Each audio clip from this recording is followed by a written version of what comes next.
주여 이 땅을 고쳐 주소서라는 제목으로 말씀을 드리고자 합니다. 어, 성경에 보면 예수님의 오심을 이사야는 God with us, 하나님이 우리와 함께 계시다 함이라고 그랬어요. 근데 요즘은 코로나 with us입니다. 코로나가 우리와 함께 하십니다. 정말 질긴 코로나입니다. 코로나로 인해서 참 세상이 많이 바뀌었어요. 좋게 바뀐 것보다도 안 좋게 바뀌는 게 너무 많습니다. 신종어들이 생겨났잖아요. 거리두기, 비대면 이런 이야기들. 근데 방역이라는 이름 때문에 거리두기를 할 수밖에 없는 상황이었는데 그로 인하여 만들어진 부작용은 셀 수 없이 많이 있습니다. 가장 무서운 것은 인간관계가 깨어졌어요. 사람은 사람을 가까이 하고 사람과 사랑을 나누며 얼굴과 눈을 보면서 대화를 해야 되는데 거리두기하는 사람을 못 만나는 거예요. 그래서 마스크 쓰고 보고 이러다 보니까 반작용적인 부작용이 뭐냐면 사람들이 외로움에 빠지게 되고 우울증에 빠지게 되고 코로나 때문에 이비인후과, 소아과, 내과 이런 데는 병원이 안 되는데 정신과가 막 늘었다는 거예요. 이게 뭐냐면 우울증에 걸린 사람들이 그렇게 많다는 거예요. 또 비대면이 가장 낳은 큰 부작용이 비대면 예배라는 신종어를 낳았어요. 네, 실제로 성경적으로 보면 비대면 예배라는 단어 자체가 없는 것이고 그건 온전한 예배가 될 수가 없어요. 예배는 대면이에요. 하나님과 먼저 대면하는 것이고 성도와 성도 간의 코이노니아, 대면적 교제가 있어야 되는 것이고 또 여러분 사랑은 접촉해서 오는 건데 서로 눈 보고 대화하고 서로 같이 먹고 해야 되는데 이런 것들이 다 깨어져 버리는 거예요. 그래서 사람들이 소리 없는 외로움과 고독 속에 시들어가고 있습니다. 그리고 경제적인 손실로 인해 소상공인들이 꿈꾸며 시작했던 사업장의 문을 닫을 때 그 무너짐의 마음의 고통, 그리고 소상공인이라 해서 처음부터 사업한 사람들이 아니라 평생 직장 다니거나 이렇게 모으고 모은 마지막 돈을 종잣돈을 다 털어가지고 노후를 생각하며 놀 수는 없으니까 시작했던데 이 코로나 딱 맞아가지고 모든 투자했던 돈 다 날리고 이제 희망조차 없이 주저앉아 버린 사람들이 너무 많다 보니까 통계조차 낼 수 없는 상황에 이르렀습니다. 교회도 이 비대면 예배가 강조되고 예배가 방해됨으로 인해서 통계를 냈는데 12,000개 이상 교회가 이미 교회 문을 닫아버린 거예요. 예배 자체를 안 드리고 그리고 성도들도 너무나 많은 150만 명 이상 되는 성도들이 교회를 떠났다는 거예요. 왜냐하면 이 사회가 정말 이렇게 코로나의 책임을 처음에는 교회에게 돌리는 그런 분위기들이 많다 보니까 교회 다닌다는 사실이 부끄럽게 여기게 만들어버린 거예요. 그 결과 많은 교회들이 피해를 입고 있습니다. 근데 오늘 본문 말씀의 배경은 뭐냐면 솔로몬이 하나님의 성전을 짓고 난 뒤에 봉헌식을 하고 나니까 하나님이 솔로몬에게 말씀하신 내용이 오늘 본문의 말씀이에요. 여기에 왜 하나님이 전염병과 가뭄과 그리고 병충해를 주시는지에 대해 설명을 하고 그러면 이 하나님의 재앙이 임한 이 땅을 어떻게 고칠 수 있는가 답도 이야기합니다. 여러분 사실 잘못한 거 진짜 많죠. 불공정하게 한 거 진짜 많지만 이 정부가 그 의학계와 함께 손잡고 코로나를 퇴치시키려고 무단히 노력하고 밤잠 자지 못하고 한 거 누가 모르겠어요. 그런데 문제는 뭐냐? 사라지지 않는다는 거예요. 사라지지 않는가? 그렇게 없애보려고 별짓을 다 했잖아요. 요즘은 확진자가 더 많아요. 백신 맞으면 끝날 줄 알고 우리 열심히 백신 맞았어요. 그런데 여러분, 이걸 알아야 됩니다. 자연재해, 그러니까 가뭄이라든지 병충해라든지 전염병은 인간의 힘으로 못 막아내요. 하나님이 주시는 것이고 하나님이 끝내주셔야 돼요. 근데 성경에 돌아가야 됩니다. 성경에 그 답이 있어요. 여러분, 이때는 기도해야 돼요. 겸손해야 된다고. 인간이 하나님 앞에서 가장 위험한 상태가 언제냐면 완악할 때입니다. 완악할 때.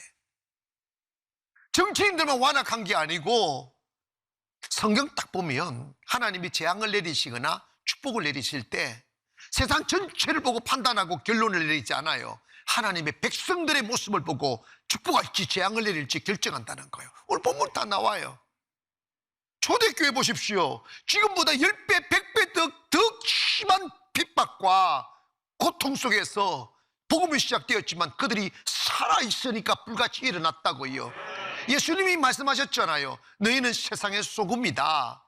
소금이 맛을 잃어버리면 불이워 밖에 불이워지나니 사람들이 그것을 발로 밟는다는 거야. 지금 교회가 세상에 밟혔어요. 왜 그러신 줄 아십니까? 결론 딱 하나입니다. 맛을 잃어버리기 때문에. 교회에 여러분 생각하면 지금 대한민국 교회에 교회 본질이 살아있는 교회 있습니까? 정말 이 위기 때 정말 살아있다면 더 기도하고 더 예배해야 되는데 왜 문거를 잠그느냐고요. 옛날에 초대 교회들은 예배 못 드리다가 잡히면 죽으니까 숨어서 예배 드렸잖아. 불 가운데서 예배를 드렸고, 오늘 성경 말씀에도 하나님이 전염병에서 지켜주신다고 하셨어.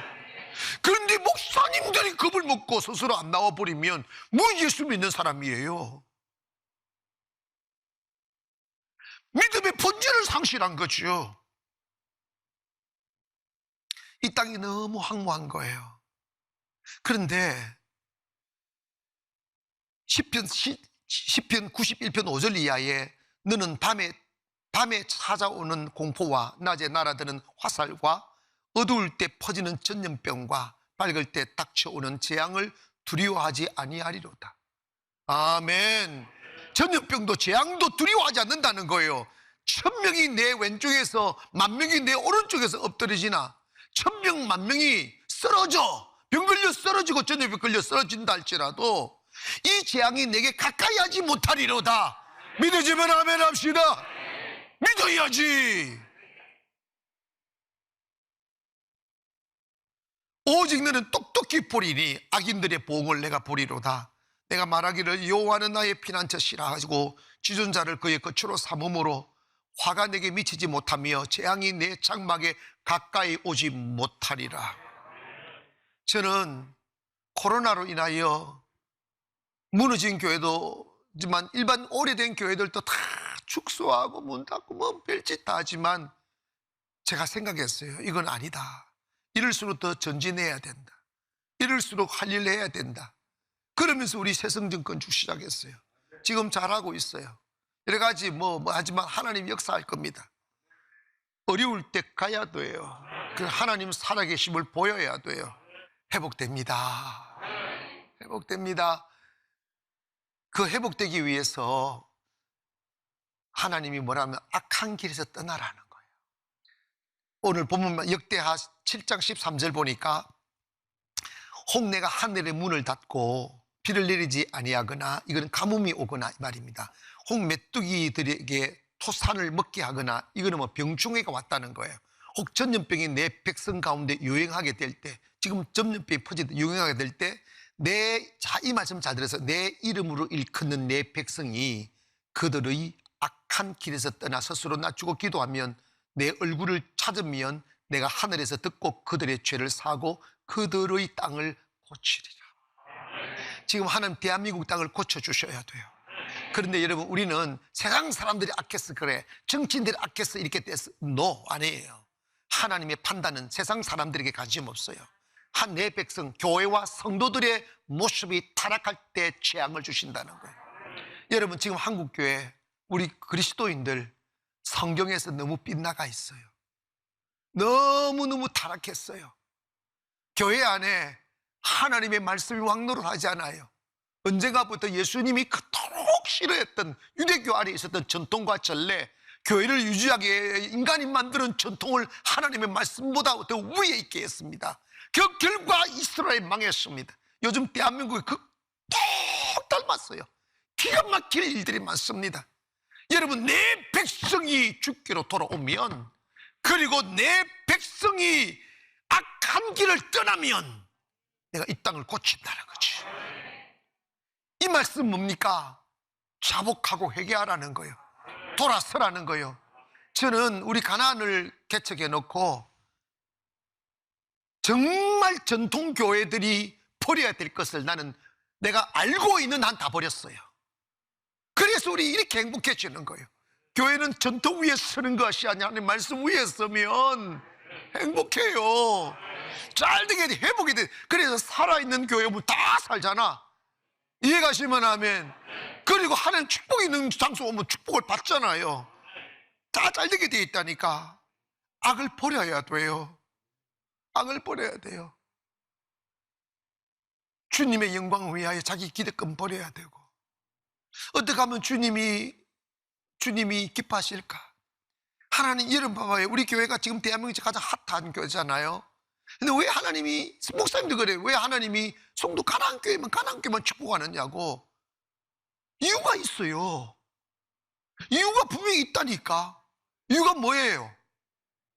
나도 모르겠어요. 예배. 우리가 여러분 이 코로나기에 단 하루도 빠짐없이 우리 예배를 지켰어요. 그 중에 그 일을 할 때 저는요, 어떤 일을 결정할 때 가능하냐 가능치 않느냐, 내게 유익하냐 유익하지 않느냐, 이건 전혀 고려의 대상이 아니에요. 정말 저는 이게 하나님의 뜻인지 아닌지만 판단해요. 하나님의 뜻이면 불가능해도 부르도처럼 밀고 가고, 하나님의 뜻이 아니면 과감하게 거부하는 용기가 있었어요. 이게 굉장히 중요한 이야기입니다.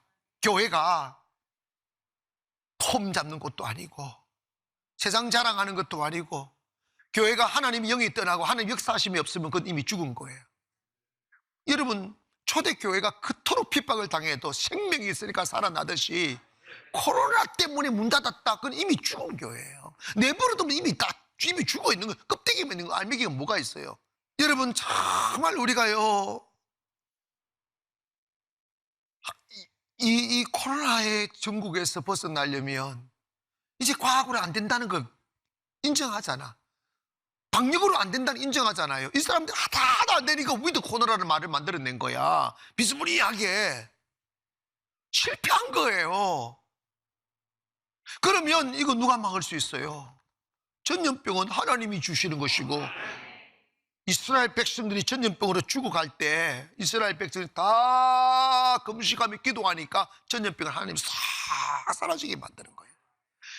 이 한국 교회가 죽었다는, 많은 교회들이, 다는 아니지만 많은 교회 죽었다는 의미를 내가 어떻게 알고 있느냐면, 이토록 나라가 어려워지고 세상으로부터 짓밟히고 전염병이나 이곳저곳서 망해가고 있는데 교회들이 일어나 기도하자는 사람들이 없어요. 기도 운동이 벌어지지 않는다니까. 도리어 꽁꽁 끌어 잠그고 있잖아. 이게 죽었다는 거예요. 저희 교회는요, 항상 국가적인 위기가 있을 때 전교인 금식 기도를 했어요. 그리고 여러분, 지난주인가 그 전주에가 우리 코로나 이게 나라를 위해서 3일 금식을 또 했잖아요. 전교인 했어요. 그래 한 200~300명 이상이 지금 금식했어요. 그렇게라도 해야지. 어쨌든 주 앞에 계속 주님께 돌아간 악한 길을 버려야 돼요. 할렐루야. 여러분, 이 땅 고치는 비결이 뭐냐? 우리가 악을 버려야 돼. 거짓을 버리고 죄악을 버리고 하나님께로 돌아가는 운동. 두 번째로 스스로 겸비하라는 거예요. 겸비라는 말은 humble before God, 이러면 하나님 앞에서 낮아지는 거예요. 엎드리는 거예요. 여러분, 이사야 55장 6절 보니까, 너희는 여호와를 만날 만한 때에 찾으라. 가까이 계실 때에 그를 부르라. 악인은 그의 길을, 불의한 자는 그의 생각을 버리고 여호와께로 돌아오라. 그리하면 그가 긍휼히 여기시리라. 우리 하나님께로 돌아오라. 그가 너그럽게 용서하신다. 어떤 죄를 범하고 어떤 장애물들을 가지고 있을 주님께 돌아가면 하나님 너그럽게 용서해 준다. 하나님 용서하시는 분이에요. 그래서 하나님이 good father, 좋은 아버지라고. 여러분, 그런데 사람이 완악해지면 하나님을 두려워하지 않아요. 그게 죽는 거예요. 그건 망하는 거예요. 설령 우리가 죄가 많고 하나님으로부터 멀리 떠나왔었어도 하나님이 돌아오라고 손짓할 때 부끄러움 마다하지 않고 주 앞에 다가가는 거예요. 주님, 나는 죄인입니다 말하며 주 앞에 엎드리는 거예요. 요즘처럼 힘든 시대가 어디 있어?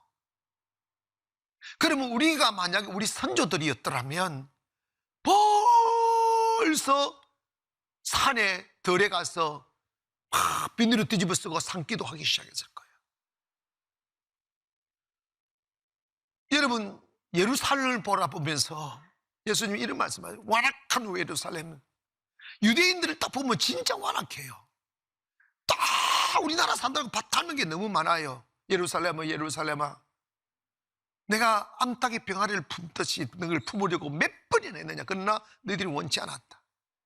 그리고 내가 전하는 이 복음을 두로와 시돈에서 전했더라면 이미 죄를 뒤집어 씌고 회개했을 거라고 합니다. 이게 뭐냐면 예루살렘 백성들에게 하나님의 복음을 전해도 완악하게 받아들이지 않고 교만하고 거부하더라는 거예요. 두로와 시돈은 가장 죄악이 범람하는 나라를 상징하는데, 그래서도 그들이 복음을 들으면 회개하고 올 거란다. 대한민국 교회의 완악함을 버려야 됩니다. 성도들 완악함을 버려야 됩니다. 이럴수록 하나님 앞에 엎드려야 돼요. 하나님 엎드리면 용서하신다는 거예요. 나라에 가뭄이 들고 경제가 무너지고 주변의 가족들과 친지들과 이웃들이 우울증에 빠지고 그 삶을 이기지 못하여 죽음을 선택하려고 높은 데 뛰어내리려고 하고, 이런 현실을 우리가 바라보면서도 얼마나 더 큰 고난이 와야, 얼마나 더 큰 고통이 와야 무너질지 여전히 뻣뻣한 목을 가지고 하나님 엎드리지 않는 거예요. 내일부터 우리 50일의 기적 회복이지만 하나님 엎드리는 거예요. 민족의 짐을 지고 엎드리고, 할렐루야, 나라의 짐을 지고 엎드려야 됩니다. 이 나라를 짊어지고 가는 정치인이 아니고 그리스도인이라고요. 내 백성, 하나님은 어디까지나 내 백성입니다. 하나님의 교회와 하나님의 성도들의 모습을 보고 재앙을 내리실 건지 축복을 내리실 건지 결정한다는 겁니다. 우리는 기도해야 됩니다. 빨리 이 코로나의 저주가 떠나가도록 하나님만이 끝내주실 수 있어요. 사막을 걷다가 큰 회리 바람을 만나면 살 수 있는 길은 딱 하나랍니다. 엎드리는 거예요. 서 있다면 몰입안에 확 밀려서 떨어 죽는다는 거죠. 엎드리는 거예요. 환란의 태풍이 불었어요. 우리 이때 뻣뻣해서 완악함을 보이지 말고 주님 앞에 엎드리기를 원합니다. 엎드려 기도해야 돼요.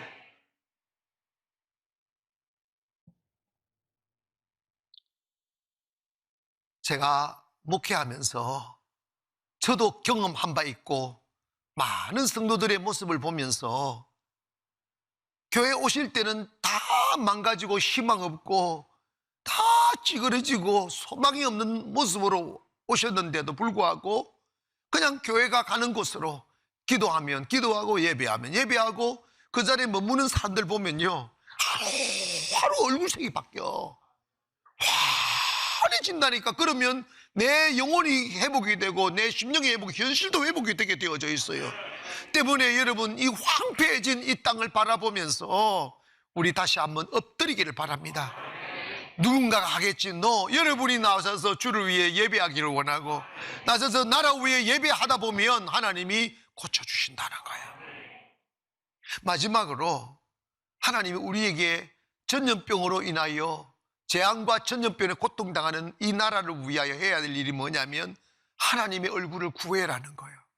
고백합시다. 하나님의 얼굴을 구하자. 아멘. 여러분, 예수님이 하나님이신데 예수님이 이 땅에 오심에 관하여 말씀하면 빛이 세상에 왔으되 세상의 빛을 미워하더라 그랬어요.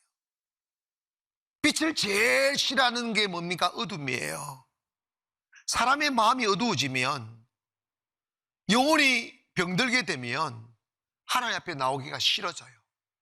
예배가 싫어지고 기도가 싫어지고 말씀 듣는 것이 싫어져요. 그런데 이게 영혼이 살고 빛이 싹 들어오면 어둠이 어두워서 불안하고 두렵고 죽고 싶고, 이 자살 충동, 이거 내가 아는 게 아니에요. 어둠의 영이신 영인 마귀가 우리에게 주는 충동이라고. 그걸 이겨내야 됩니다. 살면서 고난당하지 않고 사는 사람 누가 있어요? 한두 번 역경당하지 않은 사람 누가 있어요? 그때만 다 죽으면 이 지구 땅에 살 사람 몇 사람이나 있겠어? 별것도 아니고 그런다니까. 요즘 아이들이요, 엄마 아빠가 말을 못한답니다. 왜냐 했더니 몇 마디 안 좋은 소리 하면요, 그냥 생각지도 않고 그냥 방문에 뛰어내리려고 한단다. 자살 충동이 너무 많은 거예요. 그러니까 아이들을 보기가 너무 두려운 거예요. 죽을까봐. 그래서 여러분, 어떤 가정을 보니까 창문을 다 이렇게 못을 박아놨대. 못 뛰어내리라고. 이게 삶이냐고요. 약해 빠져서 그래요. 여러분 있잖아요, 이번 50일의 기적을 통해요, 정말 힘있는 장사처럼 튀어나와서 주의 얼굴을 구하기를 주의 이름으로 축원한 주님, 나 여기 왔습니다. 나의 기도를 들은 사이 땅 고쳐달라고, 나의 기도를 들은 이 민족 고쳐달라고, 이 민족의 죄를 용서해달라고. 아무 죄 없으신 예수님이 십자가에 못 박히셔서 그 죽음의 고통에서 피 흘리시며 죽어가는 영혼들을 살리기 위하여 저들의 죄를 용서해달라고 몸부림치며 기도하셨던 그 영혼 사랑의 열정이 우리 안에 들어와야 돼요.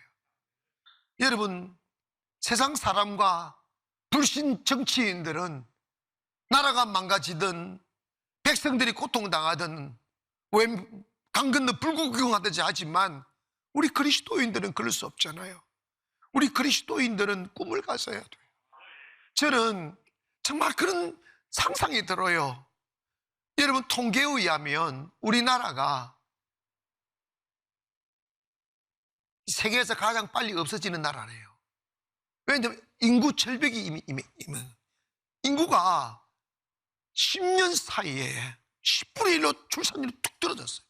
상상을 초월합니다. 저는 정말 꿈이 있어요. 그 꿈이 뭐냐면 우리 교회에서 자라는 아이들, 위대한, 어떤 의미든 위대한 지도자 만든다. 그걸 위해서 우리 새선중도 짓고, 그걸 위해서 지금 우리 꿈꾸미 가는 거예요. 될 것 같아요. 근데 엄청난 은혜가 있다니까. 그리고 우리 교회 아이들, 우리 교회만 오면 아이들이 바뀌어요. 우리 아이가 달라졌어요 이럽니다. 애기들이요, 힘이 생겨요. 힘이 생긴다니까. 저는 우리나라가 이 모양 이대로 가면 우리 아이들이 자라나 청년이 되는 시대는 너무너무 살기 힘든 세상이 되겠구나 하는 불길한 예감이 드는 거예요. 그래서 이걸 막아야 돼요. 그래서 제가 어린 아이들 이렇게 기도해달라고 이렇게 오면 이 기도를 꼭 거의 해요. 하나님, 이 아이가 커서 살아가는 세상에는 행복할 수 있게 해달라고, 힘들지 않게 해달라고. 그러기 위해서는 지금 살아가는 우리가 이 나라 지켜야죠. 우리가 이 나라를, 이 나라가 잘 살고 하늘 축복받는 나라로 되게 만들어야죠. 최고의 애국은 기도입니다. 존 락슨은 이런 말을 했습니다. 기도하는 한 사람이 기도하지 않는 한 민족보다 강하다. 아멘. 그래서 메리 여왕이, 영국 메리 여왕이 이런 말을 했다는 거예요. 내가 영국 군대도 두렵지 않지만 존 락슨 목사님은 두렵다고 했어요. 근데 그분 기도해 제끼니까 기도를 못 이기는 거예요. 기도하면 나라 살립니다. 기도하면 가정 살립니다. 기도하면 자녀 살립니다. 하나님이 찾으시는 것은 기도에 사람을 찾습니다. 그래서 하나님의 얼굴을 구하는 거예요. 아무쪼록 이 코로나로 인하여 움츠리고 무너지고 깨어진 가정과 대한민국을 바라보면서 우리가 할 수 있는 최고의 행위는 함께 모여 기도하는 거예요. 내일부터 그 어떤 제약도 없으니까 그냥 다 오셔서 하나님을 하늘이 흔들리게 우리 기도하기를 원하고, 그 기도를 통하여 기적을 맛보는 저와 여러분 되기를 주의 이름으로 축원합니다.